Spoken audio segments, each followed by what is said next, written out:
Chapter 9. The Ludic Fallacy, or the Uncertainty of the Nerd. Fat Tony. Fat Tony is one of Nero's friends who irritates Yevgenia Krasnova beyond measure. We should perhaps more thoughtfully style him horizontally challenged Tony, since he is not as objectively overweight as his nickname indicates. It's just that his body shape makes whatever he wears seem ill-fitted. He wears only tailored suits, many of them cut for him in Rome, but they look as if he bought them from a web catalog. He has thick hands, hairy fingers, wears a gold wrist chain, and reeks of licorice candies that he devours in industrial quantities as a substitute for an old smoking habit. He doesn't usually mind people calling him Fat Tony, but he much prefers to be called just Tony. Nero calls him, more politely, Brooklyn Tony, because of his accent and his Brooklyn way of thinking, though Tony is one of the prosperous Brooklyn people who moved to New Jersey 20 years ago. Tony's a successful non-nerd with a happy disposition. He leads a gregarious existence. His sole visible problem seems to be his weight, and the corresponding nagging by his family, remote cousins, and friends, who keep warning him about that premature heart attack. Nothing seems to work. Tony often goes to a fat farm in Arizona to not eat, lose a few pounds, then gain almost all of them back in his first-class seat on the flight back. It's remarkable how his self-control and personal discipline, otherwise admirable, fail to apply to his waistline. He started as a clerk in the back office of a New York bank in the early 1980s, in the letter of credit department. He pushed papers and did some grunt work. Later he grew into giving small business loans and figured out the game of how you can get financing from the monster banks, how their bureaucracies operate, and what they like to see on paper. All the while an employee, he started acquiring property in bankruptcy proceedings, buying it from financial institutions. His big insight is that bank employees who sell you a house that's not theirs just don't care as much as the owners. Tony knew very rapidly how to talk to them and maneuver. Later, he also learned to buy and sell gas stations with money borrowed from small neighborhood bankers. Tony has this remarkable habit of trying to make a buck effortlessly, just for entertainment, without straining, without office work, without meeting, just by melding his deals into his private life. Tony's motto is, finding who the sucker is. Obviously, they are often the banks. The clerks don't care about nothing. Finding these suckers is second nature to him. If you took walks around the block with Tony, you would feel considerably more informed about the texture of the world just talking to him. Tony is remarkably gifted at getting unlisted phone numbers, first-class seats on airlines for no additional money, or your car in a garage that is officially full, either through connections or his forceful charm. Non-Brooklyn John. I found the perfect non-Brooklyn in someone I will call Dr. John. He's a former engineer currently working as an actuary for an insurance company. He's thin, wiry, and wears glasses and a dark suit. He lives in New Jersey, not far from Fat Tony, but certainly they rarely run into each other. Tony never takes the train, and actually never commutes. He drives a Cadillac, and sometimes his wife's Italian convertible, and jokes that he's more visible than the rest of the car. Dr. John is a master of the schedule. He's as predictable as a clock. He quietly and efficiently reads the newspaper on the train to Manhattan, then neatly folds it for the lunchtime continuation. While Tony makes restaurant owners rich, they beam when they see him coming and exchange noisy hugs with him. John meticulously packs his sandwich every morning, fruit salad in a plastic container. As for his clothing, he also wears a suit that looks like it came from a web catalog, except that it's quite likely that it actually did. Dr. John is a painstaking, reasoned, and gentle fellow. He takes his work seriously, so seriously that, unlike Tony, You can see a line in the sand between his working time and his leisure activities. He has a PhD in electrical engineering from the University of Texas at Austin. Since he knows both computers and statistics, he was hired by an insurance company to do computer simulations. He enjoys the business. Much of what he does consists of running computer programs for risk management. I know that it's rare for Fat Tony and Dr. John to breathe the same air, let alone find themselves at the same bar. So consider this a pure thought exercise. I'll ask each of them a question and compare their answers. NNT, that is, me. Assume that a coin is fair, i.e., has an equal probability of coming up heads or tails when flipped. I flip it 99 times and get heads each time. What are the odds of my getting tails on my next throw? Dr. John. Trivial question. 1/2, of course, since you're assuming 50% odds for each and independence between draws. NNT. What do you say, Tony? Fat Tony. I say no more than 1%, of course. NNT. Why so? I gave you the initial assumption of a fair coin, meaning that it was 50% either way. Fat Tony. You're either full of crap or a pure sucker to buy that 50% business. The coin gotta be loaded. It can't be a fair game. Translation. It's far more likely that your assumptions about the fairness are wrong than the coin delivering 99 heads in 99 throws. NNT. But Dr. John said 50%. Fat Tony, whispering in my ear. I know these guys with the nerd examples from the bank days. They think way too slow, and they're too commoditized. You can take them for a ride. Now, of the two of them, which would you favor for the position of mayor of New York City, or Ulaanbaatar, Mongolia? Dr. John thinks entirely within the box that was given to him. Fat Tony, almost entirely outside the box. To set the terminology straight, what I call a nerd here doesn't have to look sloppy, unaesthetic, and sallow, and wear glasses and a portable computer on his belt, as if it were an ostensible weapon. A nerd is simply someone who thinks exceedingly inside the box. Have you ever wondered why so many of these straight-A students end up going nowhere in life, while someone who lagged behind is now getting the shekels, buying the diamonds, and getting his phone calls returned? Or even getting the Nobel Prize in a real discipline, say, medicine?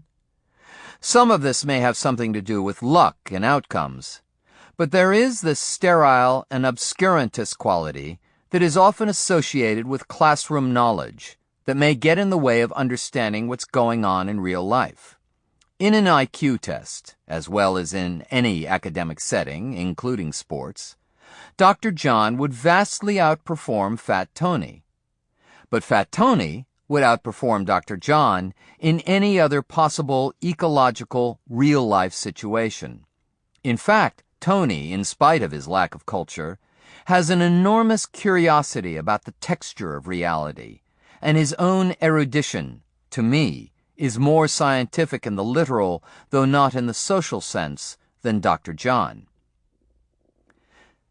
We will get deep, very deep, into the difference between the answers of Fat Tony and Dr. John.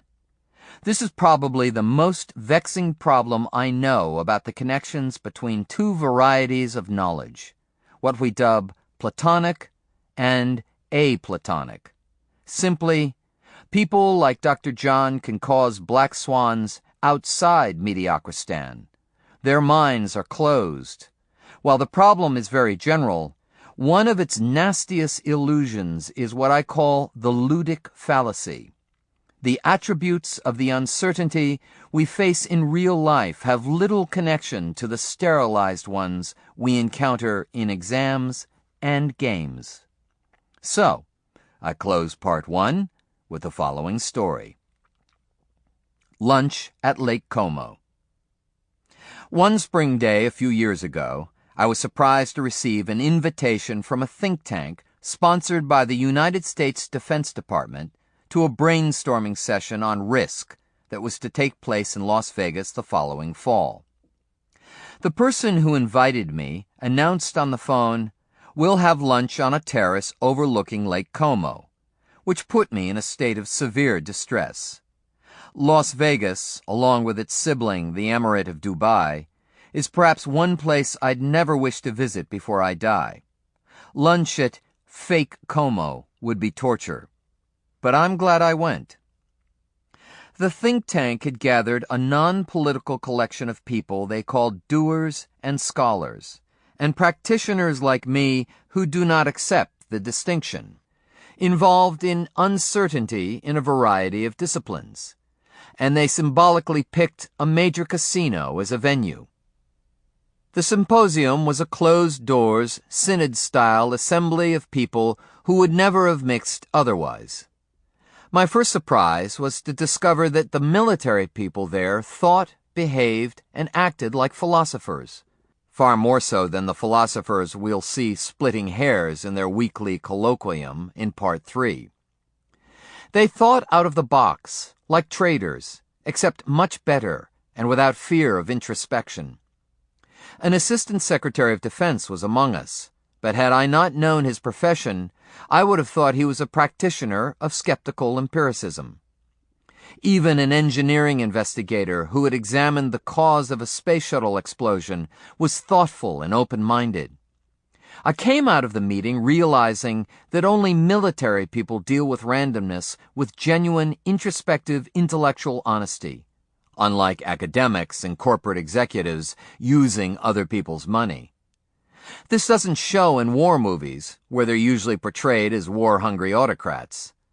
The people in front of me were not the people who initiate wars. Indeed, for many, the successful defense policy is the one that manages to eliminate potential dangers without war, such as the strategy of bankrupting the Russians through the escalation in defense spending. When I expressed my amazement to Lawrence, another finance person who was sitting next to me, he told me that the military collected more genuine intellects and risk thinkers than most, if not all, other professions. Defense people wanted to understand the epistemology of risk. In the group was a gentleman who ran a group of professional gamblers and who was banned from most casinos. He'd come to share his wisdom with us. He sat not far from a stuffy professor of political science, dry like a bone, and, as is characteristic of big names, careful about his reputation, who said nothing out of the box and who didn't smile once. During the sessions, I tried to imagine the hotshot with a rat dropped down his back, putting him in a state of wriggling panic. He was perhaps good at writing Platonic models of something called game theory, but when Lawrence and I went after him on his improper use of financial metaphors, he lost all his arrogance. Now, when you think of the major risks casinos face, gambling situations come to mind. In a casino, one would think, the risks include lucky gamblers blowing up the house with a series of large wins, and cheaters taking away money through devious methods. It isn't just the general public that would believe so, but the casino management as well. Consequently, the casino had a high-tech surveillance system tracking cheaters, card counters, and other people who try to derive an advantage over them. Each of the participants gave his presentation and listened to those of the others. I came to discuss black swans, and I intended to tell them that the only thing I know is that we know precious little about them, but that it was their property to sneak up on us, and that attempts at platonifying them led to additional misunderstandings. Military people can understand such things, and the idea became recently prevalent in military circles with the expression unknown unknown, as opposed to the known unknown. But I'd prepared my talk, on 5 restaurant napkins, some stained, and was ready to discuss a new phrase I coined for the occasion, the ludic fallacy. I intended to tell them that I shouldn't be speaking at a casino because it had nothing to do with uncertainty. the uncertainty of the nerd. What is the ludic fallacy? Ludic comes from ludus, Latin for games. I was hoping that the representatives of the casino would speak before me, so I could start harassing them by showing politely that a casino was precisely the venue not to pick for such a discussion, since the class of risks casinos encounter are very insignificant outside of the building, and their study not readily transferable. My idea is that gambling was sterilized and domesticated uncertainty. In the casino, you know the rules. You can calculate the odds. And the type of uncertainty we encounter there, we'll see later, is mild, belonging to Mediocristan.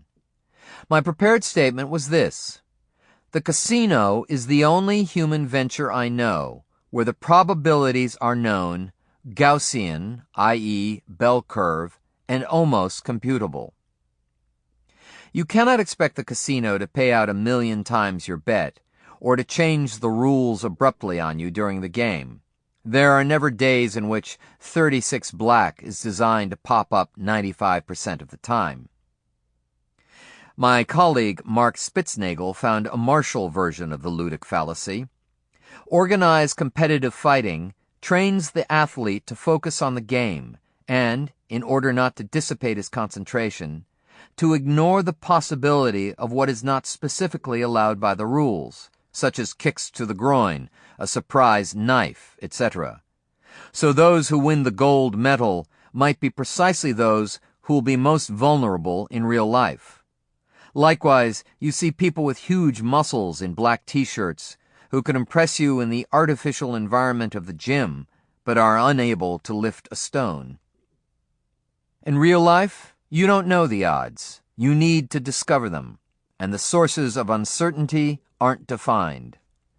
Economists who don't consider what was discovered by non-economists worthwhile draw an artificial distinction between Knightian risks, which you can compute, and Knightian uncertainty, which you can't compute, after one Frank Knight, who rediscovered the notion of unknown uncertainty, and did a lot of thinking, but perhaps never took risks, or perhaps lived in the vicinity of a casino.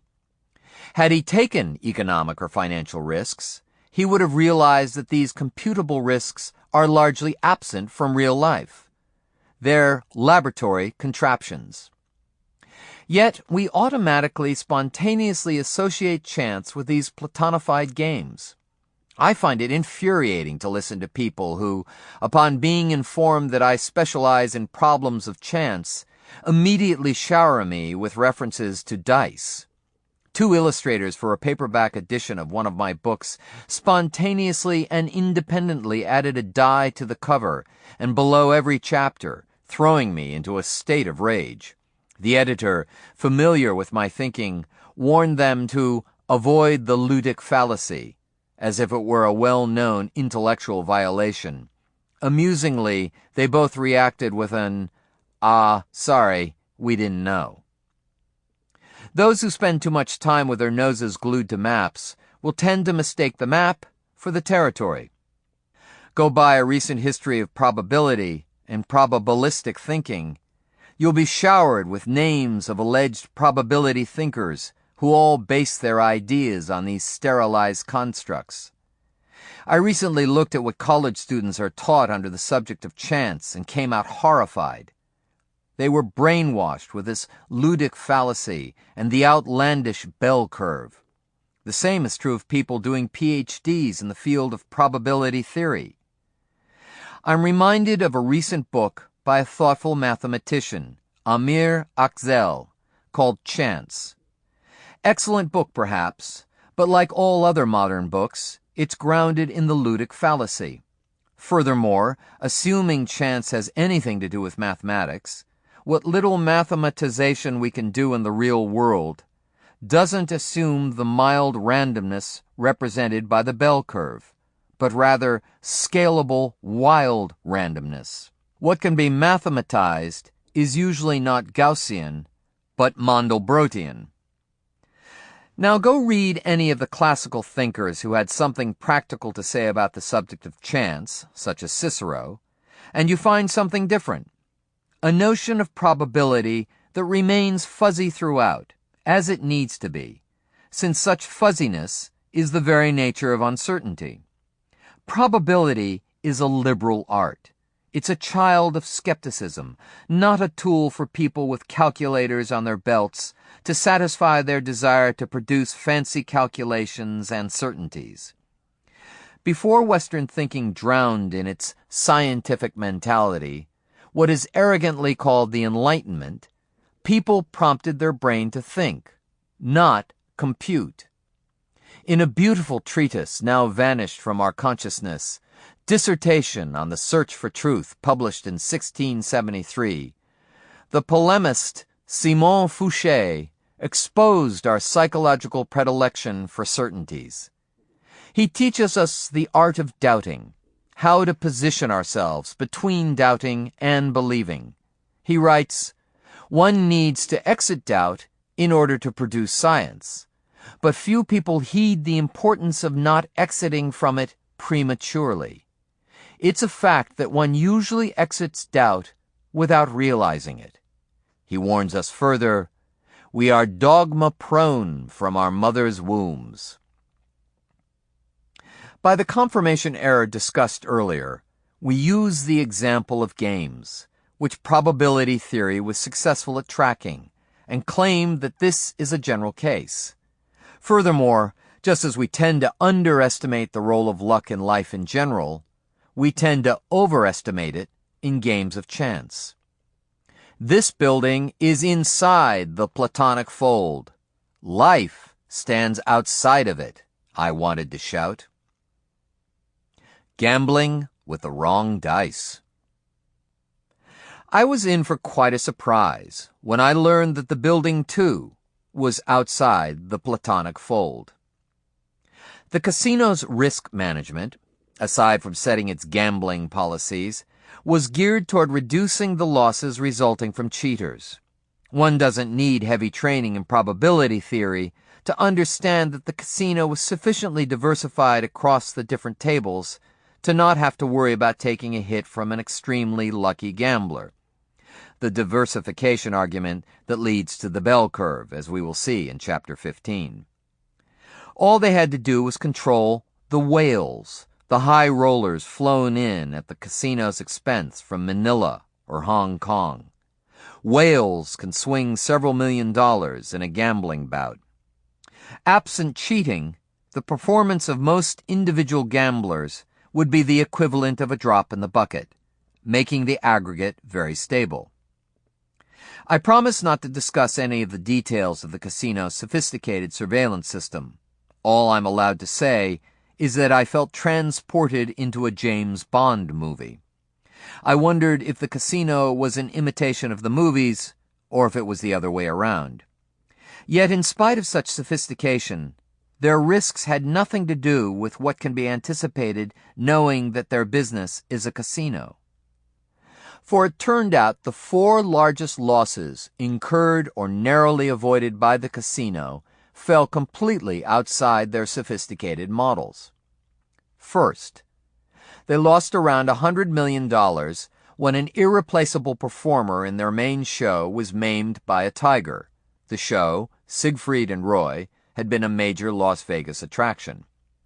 The tiger had been reared by the performer and even slept in his bedroom. Until then, nobody suspected that the powerful animal would turn against its master. In scenario analyses, the casino had even conceived of the animal jumping into the crowd, but nobody came near to the idea of insuring against what happened. Second, a disgruntled contractor was hurt during the construction of a hotel annex. He was so offended by the settlement offered him that he made an attempt to dynamite the casino. His plan was to put explosives around the pillars in the basement. The attempt was, of course, thwarted, otherwise, to use the arguments earlier, we wouldn't have been there. But I shivered at the thought of possibly sitting above a pile of dynamite. Third, casinos must file a special form with the Internal Revenue Service, documenting a gambler's profit if it exceeds a given amount. The employee who was supposed to mail the forms hid them instead, for completely unexplainable reasons, in boxes under his desk.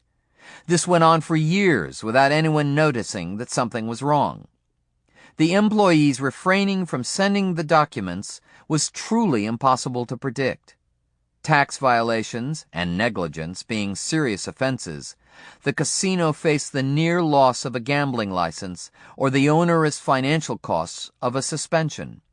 Clearly, they ended up paying a monstrous fine, an undisclosed amount, which was the luckiest way out of the problem. Fourth, there was a spate of other dangerous scenes, such as the kidnapping of the casino owner's daughter, which caused him, in order to secure cash for the ransom, to violate gambling laws by dipping into the casino coffers. Conclusion? A back-of-the-envelope calculation shows that the dollar value of these black swans, the off-model hits and potential hits I've just outlined, swamp the on-model risks by a factor of close to 1,000 to 1. The casino spent hundreds of millions of dollars on gambling theory and high-tech surveillance, while the bulk of their risks came from outside their models. All this, and yet the rest of the world still learns about uncertainty and probability from gambling examples. Wrapping up Part 1.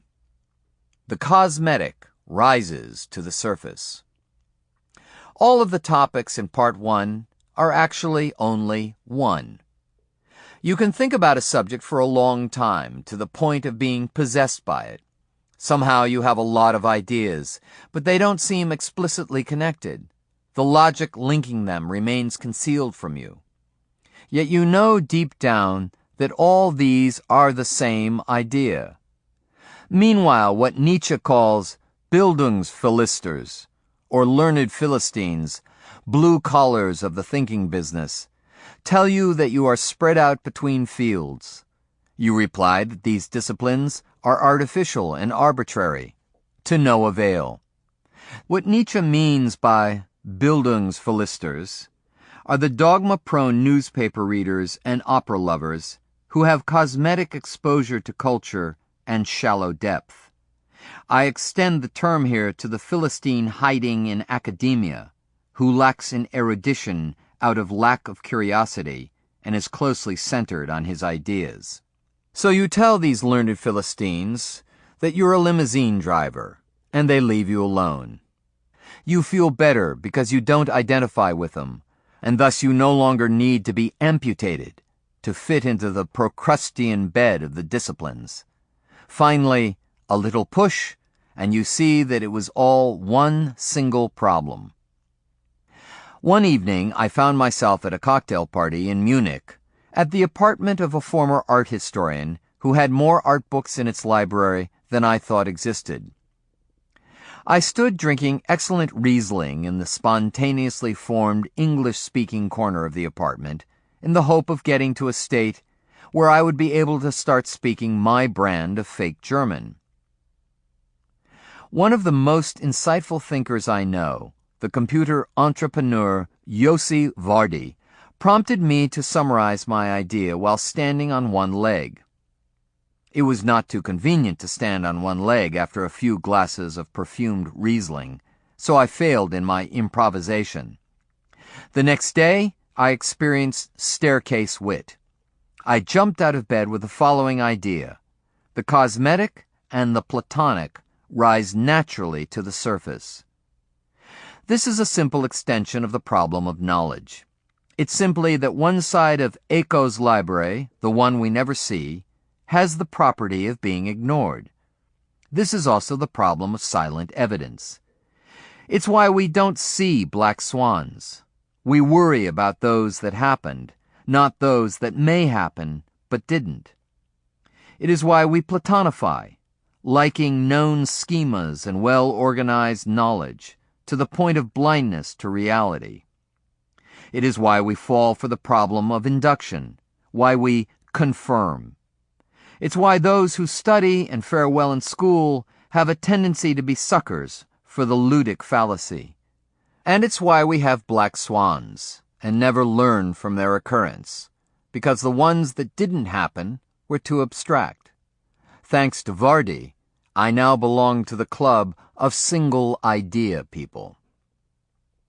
We love the tangible, the confirmation, the palpable, the real, the visible, the concrete, the known, the seen, the vivid, the visual, the social, the embedded, the emotionally laden, the salient, the stereotypical, the moving, the theatrical, the romanced, the cosmetic, the official, the scholarly-sounding verbiage, bullshit, the pompous Gaussian economist, the mathematicized crap, the pomp, the Académie Française, Harvard Business School, the Nobel Prize, dark business suits with white shirts and Ferragamo ties, the moving discourse, and the lurid. Most of all, we favor the narrated. Alas, we are not manufactured in our current edition of the human race to understand abstract matters. We need context. Randomness and uncertainty are abstractions. We respect what has happened, ignoring what could have happened. In other words, we are naturally shallow and superficial, and we don't know it. This is not a psychological problem. It comes from the main property of information. The dark side of the moon is harder to see.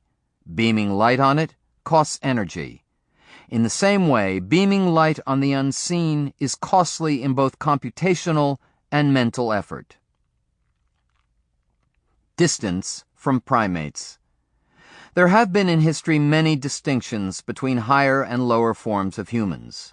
For the Greeks, there were the Greeks and the barbarians, those people of the north who uttered amorphous sentences similar to the Attic ear to an animal's shrieks. For the English, a higher form of life was the gentleman's. Contrary to today's definition, a gentleman's life was practiced through idleness and a code of behavior that included, along with a set of manners, the avoidance of work beyond the necessities of comfortable subsistence. For New Yorkers, there are those with a Manhattan zip code and those with such a thing as a Brooklyn or worse, Queens address. For the earlier Nietzsche, there was the Apollonian compared to the Dionysian. For the better-known Nietzsche, there was the Übermensch, something his readers interpret however it suits them. For a modern Stoic, a higher individual subscribes to a dignified system of virtue that determines elegance in one's behavior and the ability to separate results from efforts. All of these distinctions aim at lengthening the distance between us and our relatives among other primates. I keep insisting that, when it comes to decision-making, the distance between us and these hairy cousins is far shorter than we think. I propose that if you want a simple step to a higher form of life, as distant from the animal as you can get, then you may have to de-narrate, that is, shut down the television set, minimize time spent reading newspapers, ignore the blogs. Train your reasoning abilities to control your decisions. Nudge System 1, the heuristic or experiential system, out of the important ones. Train yourself to spot the difference between the sensational and the empirical. This insulation from the toxicity of the world will have an additional benefit. It will improve your well-being. Also, bear in mind how shallow we are with probability, the mother of all abstract notions. You don't have to do much more in order to gain a deeper understanding of things around you. Above all, learn to avoid tunneling. A bridge here to what's to come. The platonic blindness I illustrated with the casino story has another manifestation: focusing. To be able to focus is a great virtue if you're a watch repairman, a brain surgeon, or a chess player. But the last thing you need to do when you deal with uncertainty is to focus. You should tell uncertainty to focus, not us. This focus makes you a sucker. It translates into prediction problems, as we'll see in the next section. Prediction, not narration, is the real test of our understanding of the world.